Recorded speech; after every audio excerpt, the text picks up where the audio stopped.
Assalamualaikum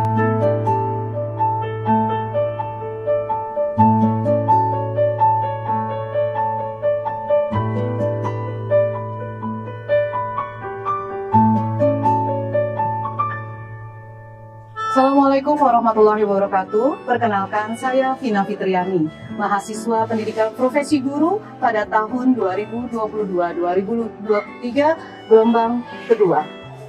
Saat ini saya berada di jurusan Agribisnis Tanaman Universitas Negeri 11 Maret yang akan melakukan uji kinerja untuk PPG. Saat ini saya akan mengambil video mengenai evaluasi kegiatan usaha pada pelajaran PK, WU atau Prakarya Kewirausahaan pada kelas 11 MIPA 6. Terima kasih. Wassalamualaikum warahmatullahi wabarakatuh. Assalamualaikum warahmatullahi wabarakatuh. Waalaikumsalam warahmatullahi wabarakatuh. Selamat pagi siswa-siswi kelas 11 MIPA 6. Ketemu lagi kita di pembelajaran hari ini. Pembelajaran apa?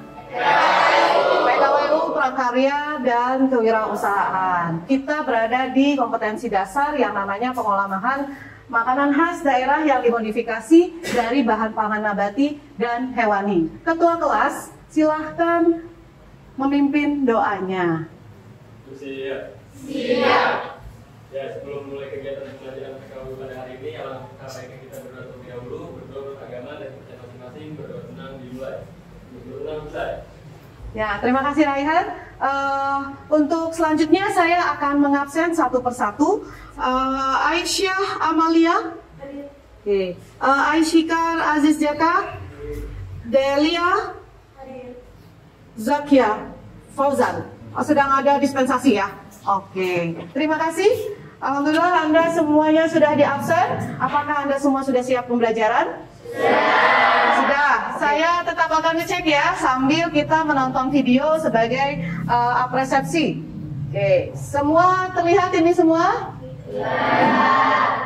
Ini mereka semua diundang untuk menonton video.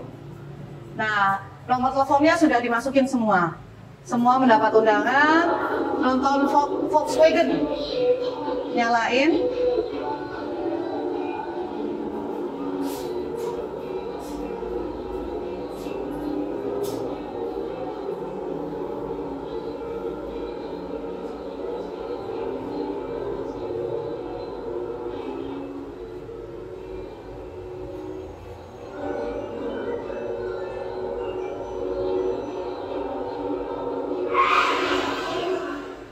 Oke, saya mau tanya dulu. Tadi sudah nonton apa sih? Ada yang mau cerita? Sebuah kecelakaan. Ada lagi? Awalnya mereka sedang apa? Nonton bioskop. Kemudian? Terdapat distraksi. Selanjutnya? Kecelakaan. Kira-kira apa sih hubungan dengan apa yang kita mau pelajari hari ini? Kita harus fokus saat berkendara supaya tidak terjadi kecelakaan. Sama seperti Anda sekarang sedang belajar. Pelajaran hari ini sudah apa saja yang diterima. Ya, kalau tidak tadi sedikit saja meleng, ya udah kelewat untuk pembelajarannya. Paham semua? Oke, ini adalah saya lanjutkan kembali kesepakatan kelas kita hari ini. Hadir secara utuh dengan fokus. Anda berjejak kaki di lantai, artinya Anda tidak melayang. Artinya imajinasi Anda tidak ada, tapi Anda ada di sini. Nantinya berpartisipasi aktif dalam diskusi, menghargai pendapat orang lain karena Anda sedang belajar. Tidak ada yang benar, tidak ada yang salah. Yang baik di dalam kelas ini Anda ambil, yang tidak baik tidak perlu diambil. Yang sudah pernah Anda lakukan di minggu-minggu lalu mengenai pengolahan makanan. Apakah ada yang mau cerita? Kelompok 1? Oh, dadan kurung lembau. Selanjutnya? Kari udang. Selanjutnya? Cireng mayonnaise. Selanjutnya? Singkong Oreo. Ya, saya yakin makanan-makanan itu adalah makanan-makanan yang baru, belum pernah ada. Anda modifikasi dari apa-apa yang sudah Ada. Selanjutnya, ini adalah sebelum kita masuk. Anda kan kemarin sudah bikin, kemudian sudah mencoba berjualan dengan strateginya sendiri.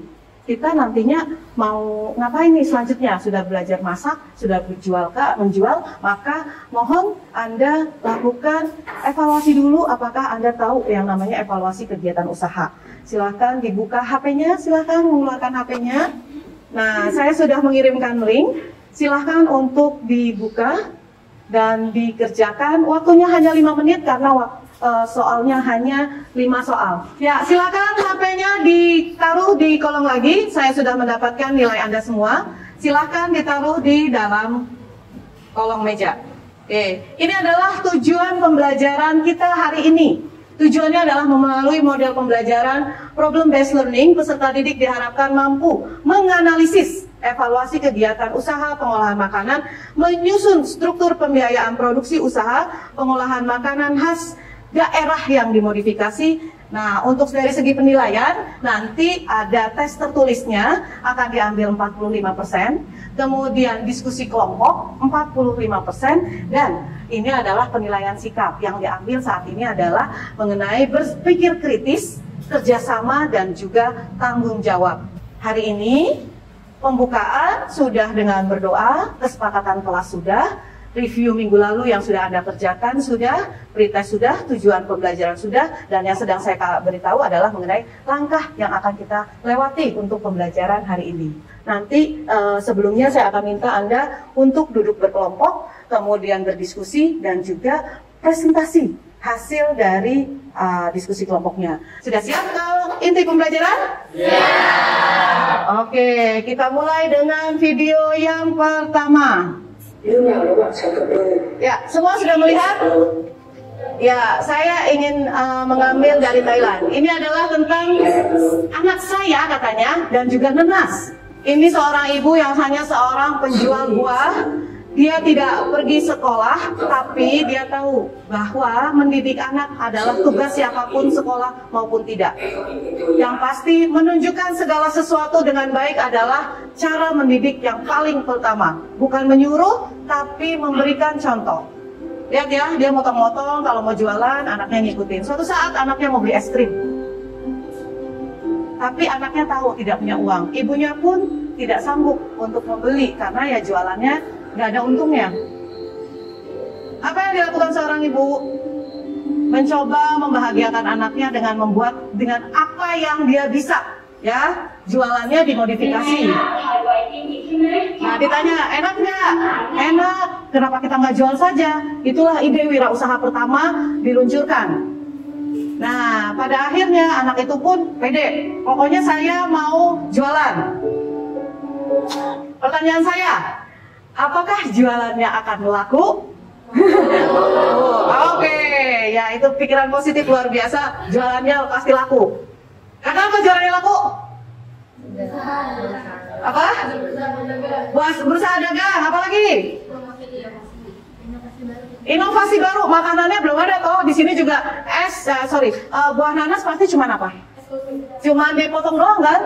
Nah, jadi anggap positif akan laku. Nah, apa yang terjadi? Nah, dia sudah bilang es krim nanas. Nah, ternyata tidak laku. Gimana nih? Tidak laku. What a taste, Snow Ice Pineapple Ice Cream. Snow itu dia bikin brand. Brandnya namanya Snow. Ya, kayak kalau kita es krim itu Waltz, Diamond, Ice, dia bikin Snow, Ice Pineapple Ice Cream, Ice Pineapple Ice Cream. Kata-kata anak kecil. Kalau suatu saat saya tidak berada di dekatnya, saya yakin dia akan baik-baik saja. Ya, yang penting adalah Anda berpikir kritis untuk solve your own problem.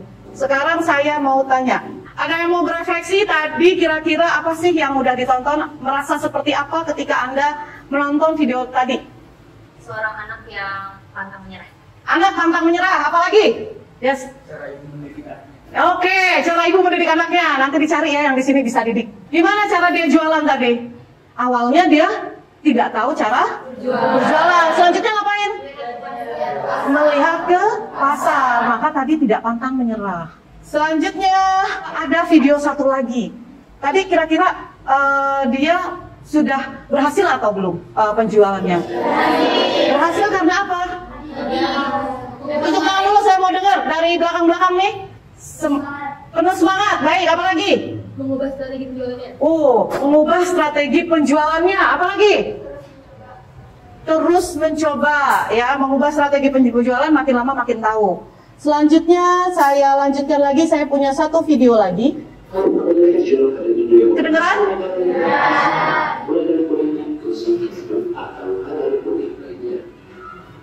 Ternyata nama besar sebagai artis papan atas tak lantas membuat semua bisnis lancar. Beberapa artis dengan bisnis kuliner dan harus bangkrut. Kepopuleran artis memang tak bisa jadi jaminan. Oleh karenanya ada beberapa artis yang punya bisnis sampingan. Salah satu yang ini yakni bisnis kuliner. Sayangnya, meskipun ada yang mengenal besar artis, beberapa restoran ini justru tak mampu bersaing. Menjadi sekaligus artis mengenal ini pemerlu buka bisnis restoran di Jakarta. Wanita yang akan bisa mengejar ini dikenali membuka restoran Korea pada tahun 2013 lalu. Saat masih buka, restoran ini mengadakan makanan khas Jepang. Setelah berjalan setahun, ternyata tak ada perkembangan positif hingga akhirnya restoran ini harus tutup. Yang keempat, Baimo. Lukis di bidang Depok pasti sempat tahu bagaimana kebun wujudkan Baimo ini. Tidak diketahui apa masalahnya yang membuat kedai bakmi ini harus tutup secara permanen. Karena sebelumnya, kedai ini selalu ramai disambangi pembeli. Ia harus rela menutup satu persatu outletnya. Nyatanya beberapa artis yang pernah membuka bisnis kuliner namun terpaksa belum tidak dan tutup secara permanen. Selanjutnya saya ingin bertanya, kira-kira barusan videonya tentang apa sih? Azi? Kegagalan seorang kuliner artis. Kegagalan kuliner yang dibuat oleh artis. dibuat oleh artis. Ada lagi? Macam-macam penyebab kenapa bisa para artis itu produknya nggak melambung tinggi, kayak padahal udah diselipin nama artis tapi tetap bagus. Ya, diselipin nama artis, nggak pakai promosi, udah promosi gratis, tapi ternyata tidak menjamin. Baik. Nah, sekarang saya mau nanya, setelah Anda analisis, ya, kira-kira apa sih yang berbeda dari kedua video tersebut? Yes. Pertama mungkin dia belum punya nama dari orang yang besar tersebut, cuma dia mengalami kesuksesan. Yang kedua sudah menentukan nama, promosinya juga masih sendiri, namun malah gagal. Oh gitu, ya. Ada yang sudah pakai nggak pakai promosinya udah kayak besar-besaran gitu ya, tapi ternyata malah gagal. Yang pasti tadi sudah disebutkan. Yang satu pakai promosi, yang sebelumnya nggak pakai promosi. Apa yang menyebabkan? Kan dia harus tadi mengevaluasi. Kira-kira apa sih yang menyebabkan suatu produk itu laku di pasaran? Yes. Target pasar. Terus? Ya. Ya, harga sesuai dengan lingkungannya. Kamu? Harga jual. Ada lagi? Produknya menarik. Selanjutnya, apa yang menyebabkan suatu produk gagal di pasaran? Tidak worth it sama harganya. Nggak worth it, nggak seimbang, gitu ya. Kalau misalnya jualan, Anda tahu es krim Häagen-Dazs? Baskin Robin?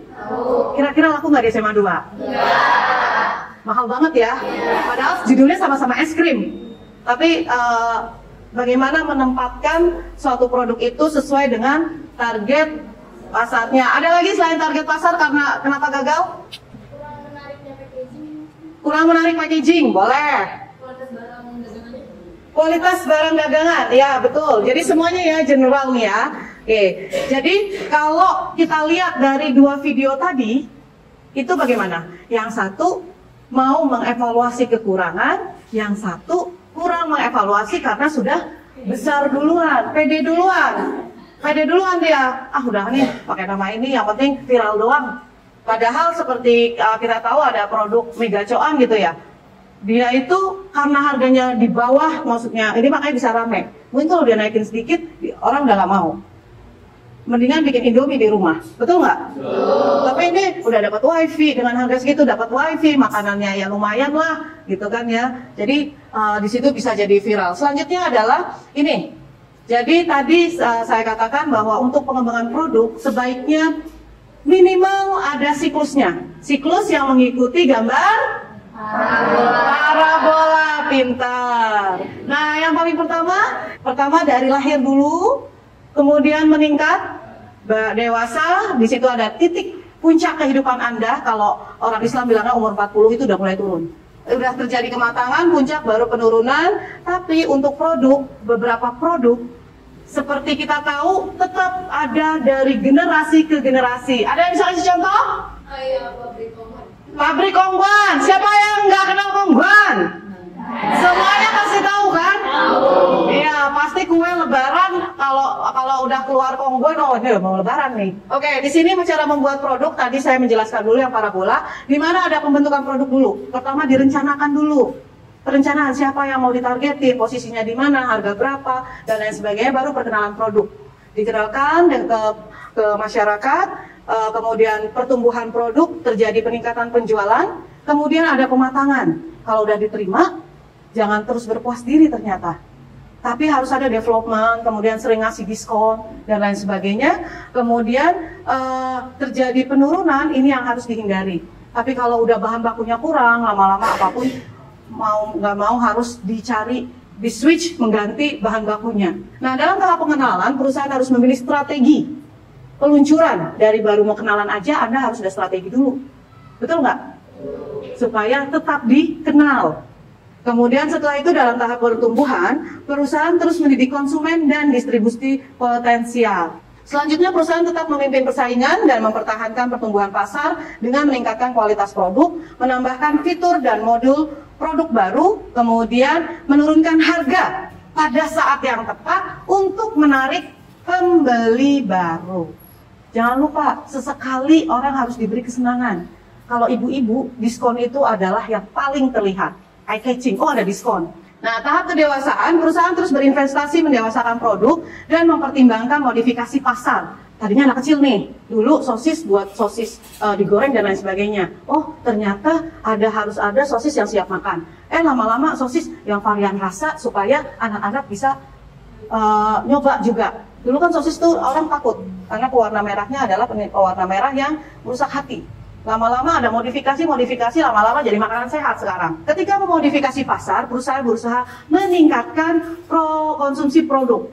Supaya produknya ada yang mau, bauran pemasarannya dan strategi promosinya itu selalu ditingkatkan. Biasanya ini kalau terjadi di makanan, kalau udah harganya makin tinggi, biasanya keripik-keripik itu kembung. Maksudnya kembung tau nggak? Di dalamnya sedikit, ininya kemasannya masih tetap, tapi di dalamnya sedikit, jadi sih cuma kembung doang. Karena mau nggak mau dia walaupun naik harga gitu katanya, tapi tidak berubah harganya. Maksudnya harga sembako naik, bahan baku naik, dia tidak turun, harganya tidak naik juga, tapi dia kurangin.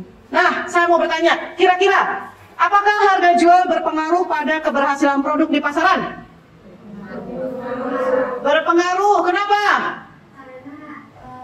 Produk yang memiliki harga jual yang rendah atau murah itu akan lebih masuk di semua kalangan. Oke, ya contohnya ya kalau di sini yang dicari pasti makanan kantin aja.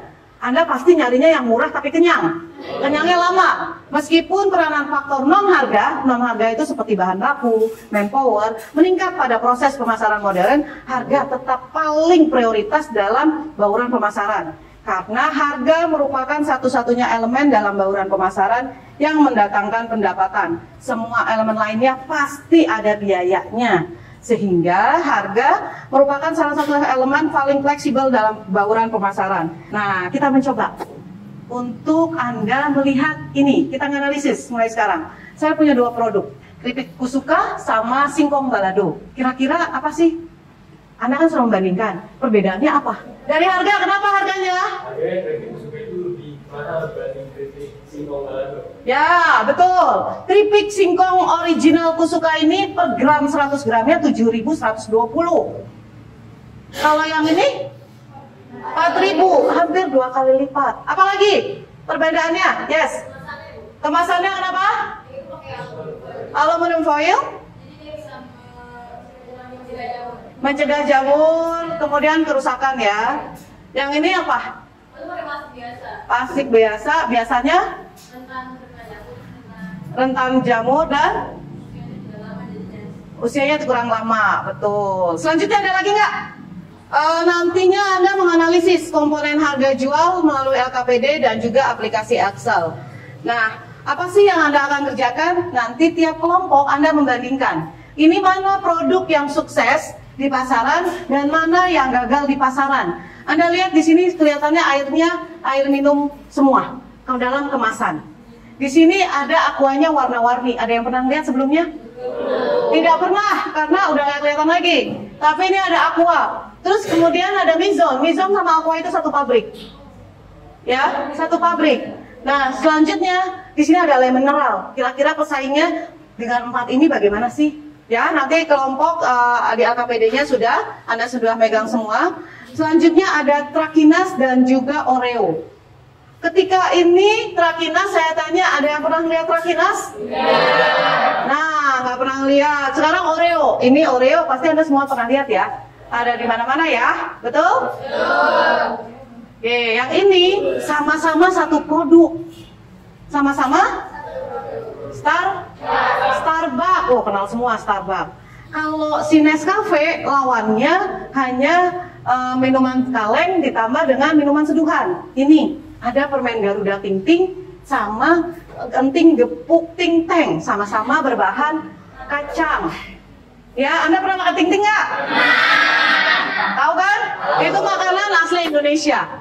Ya, jadi ini Anda harus analisis gimana nih kalau harganya malah lebih mahal. Kalau yang tadi kan keripik seperti keripik ini sama juga nih. Keripik Kitela tempe original. Nah, di sini ada keripik tempe manis Bandung murah asin. Katanya murah, ternyata harganya lebih jauh. Ya, nanti ada gambarnya termasuk Anda lihat. Berapa yang udah beli? Oh, ini nggak ada ya. Di sini sampai 4,9, yang beli udah 1.500. Tapi kalau Kitela bisa nggak? Cuman 1.500 yang beli. Enggak, karena Anda nggak ngitung yang ada di Alfamart dan lain sebagainya. Kalau yang ini mungkin adanya hanya di online saja, terhitung. Tapi kalau yang Kitela kan udah sebarannya pakai ini. Nah, sekarang yang ini antara si Sabana dengan si KFC. Sabana itu harganya nasinya 5.000, kalau pakai dada 10.000, 18.000, sama minum kalau satu paket biasanya 13.000 udah selesai ya, 15.000 lah. Sekarang ini pakai Coca-Cola sih 38.000 sama 55.000. Nah, kira-kira bagaimana? Apakah seperti apa dia harus survive? Apakah saling bersaing atau bagaimana? Nanti Anda bandingkan satu persatu. Nah, kemudian juga yang satu adalah bagaimana menganalisis penentuan harga jual dari produk-produk Anda. Kita akan menganalisis harga jual. Tadi kita sudah melihat bagaimana mengevaluasi sistem promosi, distribusi, dan lain sebagainya. Sekarang kita menganalisis dari harga jual. Jadi harga pokok penjualan itu ada komponennya seperti bahan baku, tenaga kerja langsung, dan juga biaya tidak langsung seperti sewa tanah, listrik, perlengkapan kantor, kemudian biaya penjualan, iklan atau riset dan pengembangan. Ya, sampai di sini dulu. Ada yang mau ditanyain apa enggak? Ada yang mau ditanyakan? Ya, kalau gitu saya yakin Anda semua sudah paham. Setelah ini saya beri waktu 20 menit bersama kelompok Anda menganalisis komponen harga jual dan juga aplikasi Excel. Nantinya di sini Anda harus membandingkan makanan-makanan. Nanti kelompok 1 yang kelompok makanan ini, 2 ini, 3 ini. Paham? Iya, duduk sudah berkelompok, pahami biaya yang terjadi pada produk Anda, masukkan ke Excel yang diberikan, dan diskusikan, siapkan presentasi. Waktunya hanya 15 menit dari sekarang, silahkan.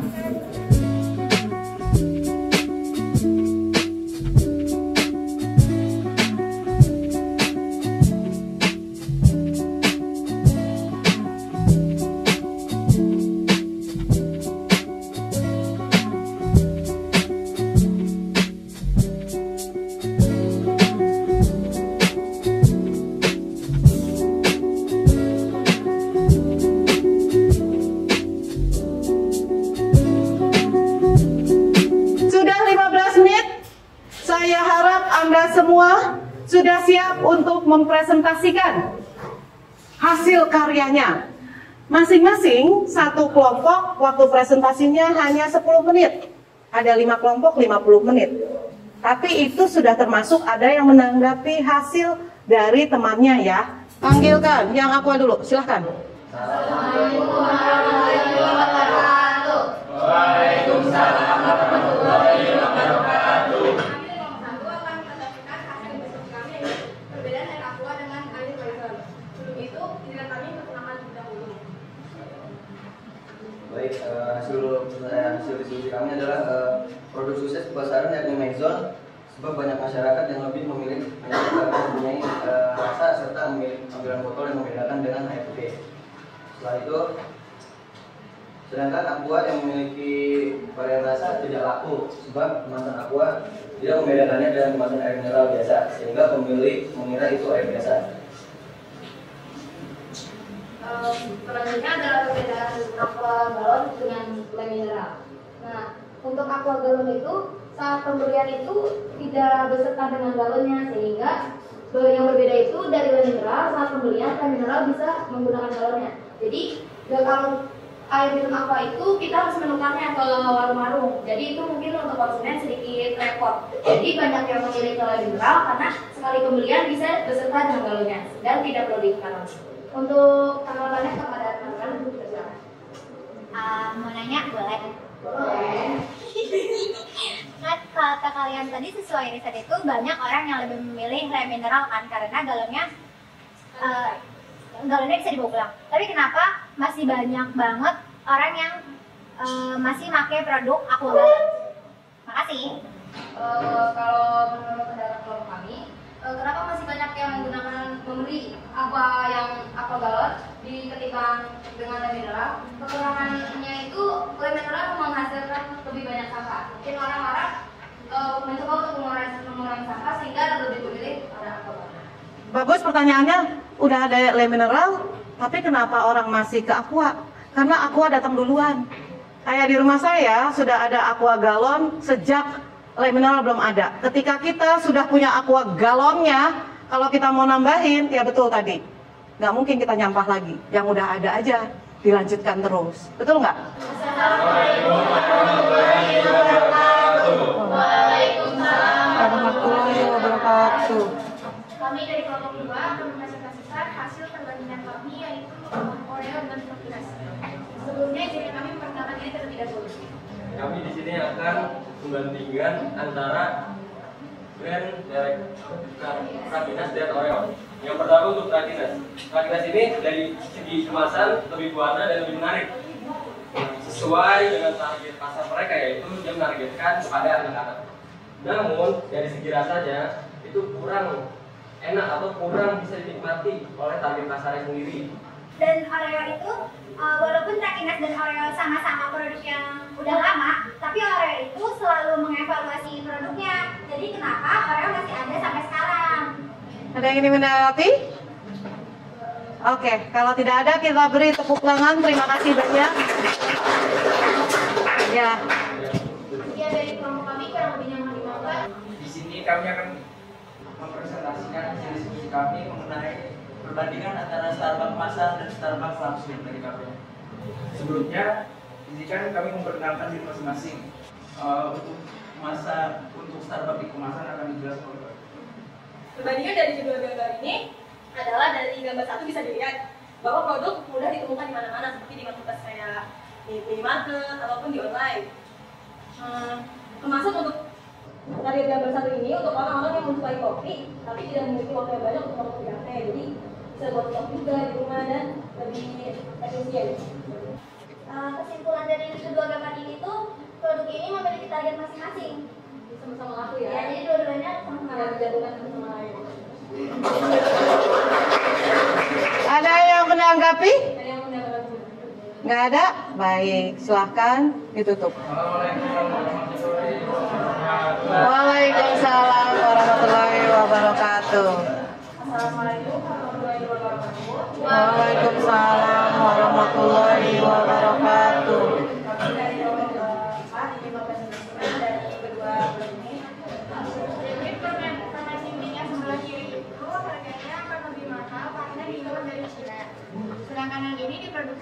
Indonesia. Kebayang kan produk yang dibuat pertama kali di Indonesia malah diimpor di Cina, padahal kan jelas-jelas tidak dua yang membuat, tapi malah terkenalnya malah yang ini. Ya, itu pengaruh dari brand juga nanti jadi lebih kalau yang tahu yang nggak bisa.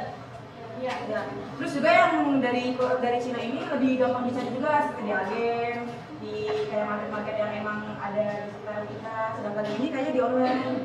Untuk Korea kan ini dari Cina, sedangkan Teng-Teng dari Indonesia. Tapi kenapa produk dari Cina lebih murah dibanding produk yang dibuat di Indonesia? Padahal kan impor. Ya, padahal impor. Saya akan menjawab pertanyaan dari Ken. Kan di sini bisa dilihat juga kan produksi dari Cina itu kemasannya lebih premium juga kan, sedangkan di yang ini kemasannya juga yang Assalamualaikum warahmatullahi wabarakatuh. Waalaikumsalam warahmatullahi wabarakatuh. Kami akan menjelaskan tentang perbandingan dari ketela dan keripik tempe manis yang biasanya dibuat di rumahan. Sebelum mempresentasikan, saya akan memperkenalkan diri saya sendiri. Saya Hana Sari. Dari sini itu perbandingannya bisa kita lihat dari harga. Harganya kalau yang ini lebih murah dibandingkan harga yang ini. Kalau yang ini itu bisa beli 2 kali lipat. Jadi untuk peminatan masyarakat itu lebih banyak yang ini dibandingkan yang ini. Selain harga, itu juga kita lihat dari produk pengemasannya. Produk pengemasan ini lebih menarik dibandingkan yang ini, dan yang ini lebih tahan lama dibandingkan produk rumahan. Lalu kita lihat dari brand. Brand Kitela ini lebih buruk dibandingkan brand-brand rumahan seperti ini, dan Kitela lebih lebih dipasarkan lebih luas dibandingkan brand yang ada di rumahan. Kalau Kitela ini bisa kita temui di Indomaret, bisa kita temui di mall, bahkan bisa kita temui di warung, tapi kalau yang ini itu tidak akan masuk ke mall. Tentang perbandingan Sabana dan KFC. Sebelumnya kita akan memperkenalkan diri masing-masing. Perkenalkan, nama saya Muhammad Aziz Farabada. Oke, di sini kita lihat kalau misal di keduanya ada mereknya namanya Sabana dan KFC. Dan seperti yang kita tahu kalau misalnya KFC itu udah brandnya udah ke luar negeri ya, udah banyak-banyak di negara-negara lain. Sedangkan kalau misalnya untuk Sabana ini biasanya semua ada di sekitar daerah kita aja gitu, jadi nggak harus ke luar negeri. Nah, tetapi dari segi harga Sabana itu relatif lebih murah. Kenapa? Karena dikarenakan untuk masyarakat di kalangan bawah, jadi target marketnya itu untuk masyarakat di kalangan bawah. Sedangkan kalau misalnya KFC ini ditargetkan untuk masyarakat di kalangan menengah atas, jadi harganya relatif lebih mahal. Kalau Sabana ini satu paket bisa sampai 10 sampai 15 ribu, sedangkan kalau KFC bisa sampai 20 sampai 30 ke atasan. Kesimpulannya mereka berbagi sesuai dengan target pasarnya masing-masing gitu, sesuai. Jadi kalau KFC ini apa ya, Sabana ini kalangan bawah.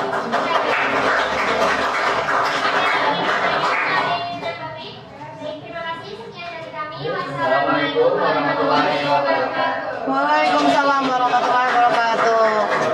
Oke, terima kasih. Saya akan menghitung dari produk dada burung rainbow. Sama terdiri dari gaji karyawan. Yang pertama itu ada owner, jumlah pekerja 1 orang, biaya tetap per bulannya 500.000, total biaya 2 bulannya 3 juta. Menghitung variabel. Yang pertama, barang itu ada telur, jumlah barang 3 kg, biaya 1 bulan 15.000, jumlah biaya 45.000. Kedua ada terigu, jumlah barang 4 kg, biaya 1 bulan 6.000, jumlah biaya 24.000. Ya, total biaya variabel per 50 produk itu 104.000, biaya variabel jenis produk 2.080. Oke, terima kasih. Terima kasih atas presentasi yang sudah dilakukan. Tadi Anda semua sudah berdiskusi. Nah, jangan lupa bahwa diskusinya nanti tanggapan dan komentar itu dicatat untuk perbaikan. Nah, hasil kerjanya tolong dikirimkan ke grup WA kelas supaya satu sama lain dapat membacanya. Paham semua? Ada pertanyaan? Tidak, oke. Untuk minggu depan Anda akan belajar mengenai yang namanya sistem konsinyasi, di mana di minggu kemarin kita sudah mengetahui bagaimana sistem produksi dari makanan modifikasi dari bahan pangan nabati maupun hewani. Hari ini Anda sudah mengevaluasi kegiatan usaha modifikasi makanan tersebut, maka besok sistem penjualan seperti apa kalau misalnya Anda harus menggunakan pihak ketiga. Selanjutnya, saya ingin satu orang ada yang membuat kesimpulan pembelajaran hari ini dong, sebelum melakukan evaluasi dengan kuisis. Ada yang mau menyimpulkan pembelajaran hari ini? Marcel, ya. Silakan Marcel menyimpulkan kesimpulan kegiatan pembelajaran hari ini. Dari pembelajaran hari ini, sebuah keuntungan itu bisa didapatkan dengan satu kerja keras, yaitu berupaya mencari promosi agar bagaimana produk itu bisa laku. Terus dari kemasannya gimana bisa menjadi relatif aman buat dikonsumsi, sama pengembangan produk harus sesuai dengan target pasar. Oke, ya, terima kasih Marcel.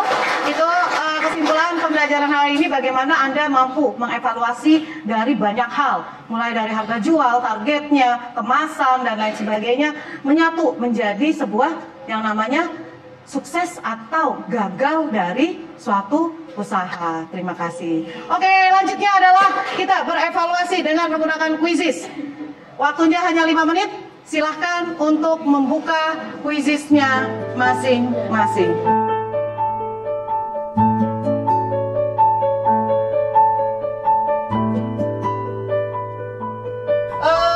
Sudah, ini adalah hasil dari evaluasi yang barusan Anda kerjakan, bahwa ada 19% kita 6 orang yang masih di bawah KKM, sedangkan 70% sesuai KKM kita 76, dan 11% nilainya lebih tinggi dari KKM, maka akan dilakukan pengayaan dengan mempelajari net present value, internal rate return, and also return of investment. Selanjutnya adalah masih menggunakan HP Anda. Silakan membuka Jamboard pada bit.ly Eva Usaha.